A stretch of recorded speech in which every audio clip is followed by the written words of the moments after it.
respeito à prova discursiva, também há alguns pontos importantes que foram levantados nessa ferramenta. Tem lá, prova discursiva. Eu devo fazer essa prova discursiva antes ou depois da prova objetiva? Qual que eu faço primeiro, né? Assim, depende muito de cada pessoa, né? Se você, por exemplo, está inseguro com os conceitos dos textos que você leu, se você não lembra de muita coisa, né? Talvez seja melhor você fazer a discursiva depois, porque aí você vai se deparar com os textos das questões e vai lembrando de alguma coisa para de repente utilizar na sua prova discursiva, né?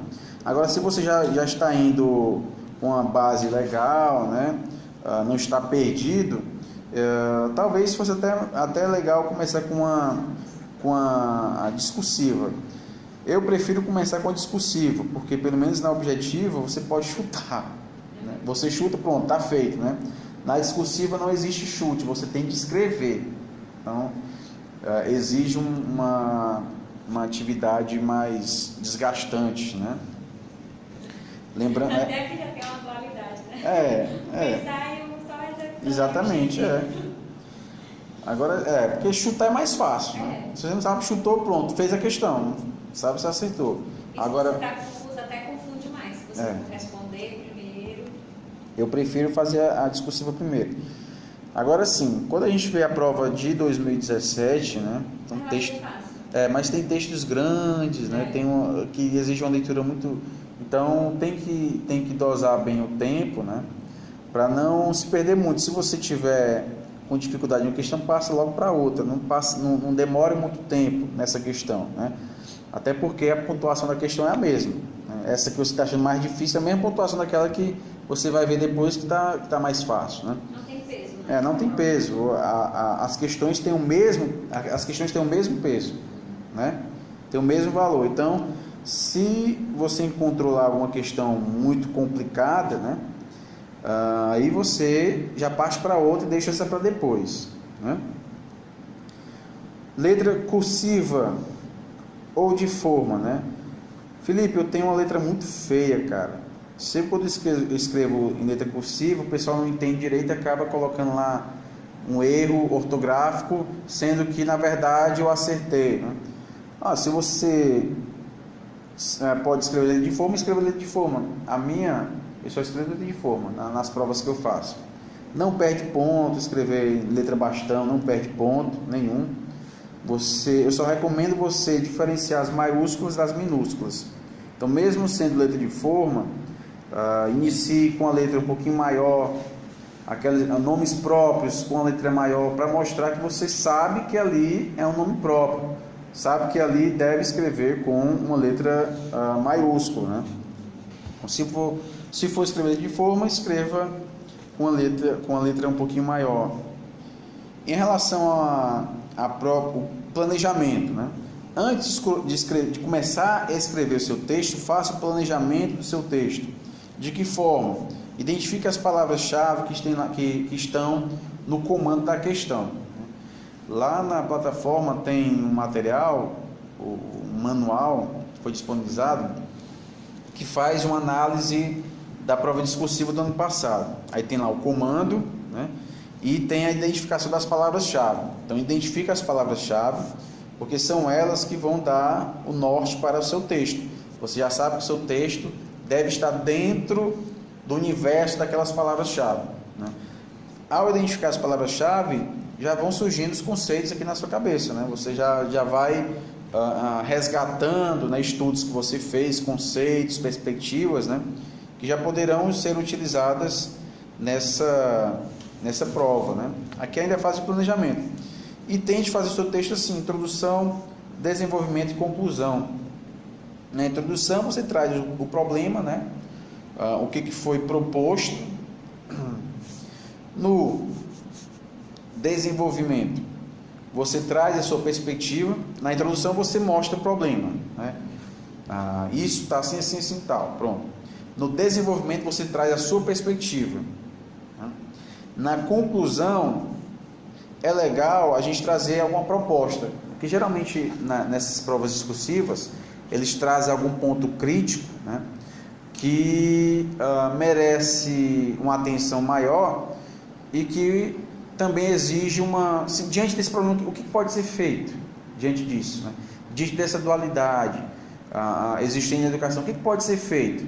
Aí vem justamente a conclusão, uma proposta, né? Seja no que diz respeito, por exemplo, a focar mais na formação, uma formação integral para os professores, ou até mesmo uma formação dos professores que formam professores, né?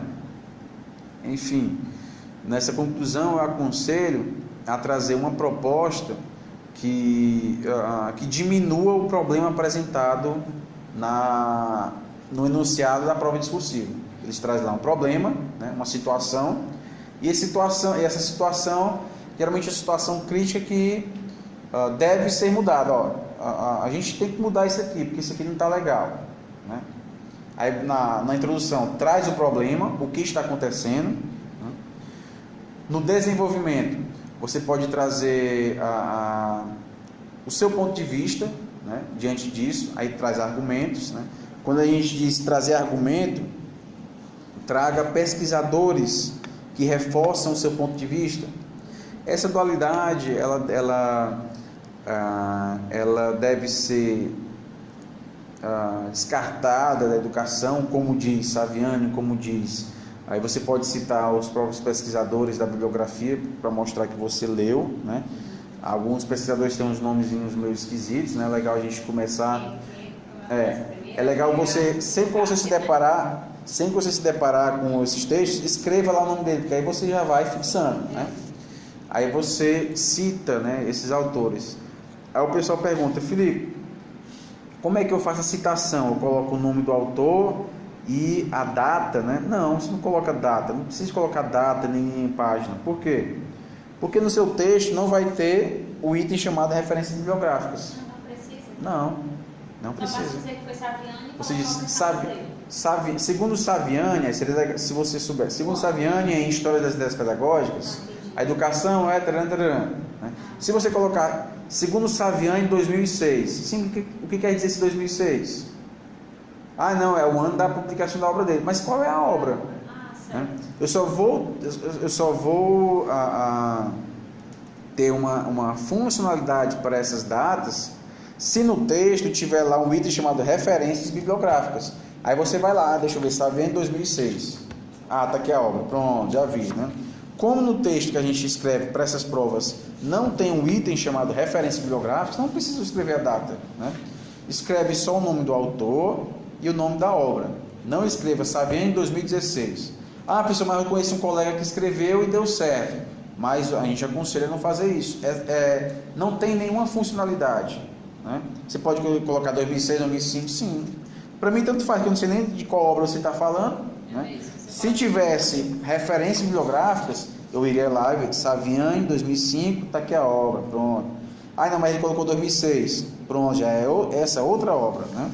Então não precisa no seu texto discursivo colocar a data da publicação da obra, porque pode ser até a data da publicação de um artigo que ele publicou no mesmo ano daquela obra. E aí, como é que a pessoa que vai corrigir vai saber se aquilo é de um artigo ou se aquilo é de um livro, né? Então a sugestão é o nome do autor e o nome da obra, né? Bota a obra entre aspas, né? Melhor não? Não precisa não. Segundo Saviani, vírgula, em História das Ideias Pedagógicas, vírgula, a educação, pronto, né? Seria até legal você citar a obra para mostrar que você tem leituras, né? Você não está chutando, né? Como algumas pessoas fazem, chuta lá um teórico, né? Não, eu tenho que citar pessoas aqui, né? Quanto mais pessoas eu citar, melhor, o meu texto vai estar mais rico. Mas acaba citando uma pessoa que não tem nada, nunca nem falou aquilo. Aí vem a gafe conceitual. Você citou alguém que nunca nem falou, na verdade tem uma perspectiva contrária àquilo que você escreveu. Aí você vai perder pontos importantes, né? Perder muitos pontos importantes. Então, cite o autor e o nome da obra, ou o nome do artigo, né? No caso desses artigos da bibliografia, como fulano de tal, né? Aí você cita o nome do artigo, né?